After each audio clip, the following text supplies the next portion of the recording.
حضرت معاذ بن جبل رضی اللہ تعالیٰ عنہ سے روایت ہے، انہوں نے فرمایا میں ایک سفر میں نبی صلی اللہ علیہ وسلم کے ساتھ تھا۔ ایک دن جب کہ ہم چل رہے تھے میں آپ کے قریب ہو گیا۔ میں نے عرض کیا اللہ کے رسول مجھے ایسا عمل بتائیے جو مجھے جنت میں پہنچا دے اور جہنم سے دور کر دے۔ آپ نے فرمایا تو نے بڑی عظیم بات پوچھی ہے، اور جس کے لیے اللہ آسان کر دے اس کے لیے یہ آسان بھی ہے۔ یعنی جنت میں پہنچانے والا عمل یہ ہے کہ تو اللہ کی عبادت کرے، اس کے ساتھ کسی کو شریک نہ کرے، نماز قائم کرے، زکوٰۃ ادا کرے، رمضان کے روزے رکھے اور بیت اللہ کا حج کرے۔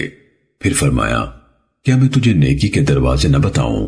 روزہ ڈھال ہے، صدقہ گناہ کی آگ کو بجھا دیتا ہے جیسے پانی آگ کو بجھا دیتا ہے، اور آدمی کا رات کے دوران میں نماز تہجد پڑھنا۔ پھر آپ نے یہ آیت تلاوت فرمائی تتجافى جنوبهم عن المضاجع، یہاں سے لے کر جزاء بما كانوا يعملون یہاں تک۔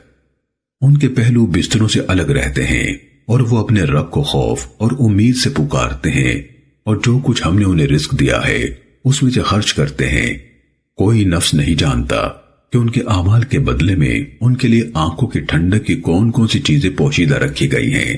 پھر فرمایا کیا میں تجھے دین کا سر، اس کا ستون اور اس کی کوہان کی چوٹی نہ بتاؤں؟ وہ جہاد ہے۔ پھر فرمایا میں تجھے وہ چیز نہ بتاؤں جس پر ان سب کا مدار ہے؟ میں نے کہا کیوں نہیں؟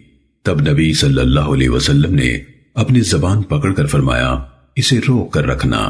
میں نے کہا اللہ کے نبی ہم جو باتیں کرتے ہیں کیا ان پر بھی ہمارا مواخذہ ہوگا؟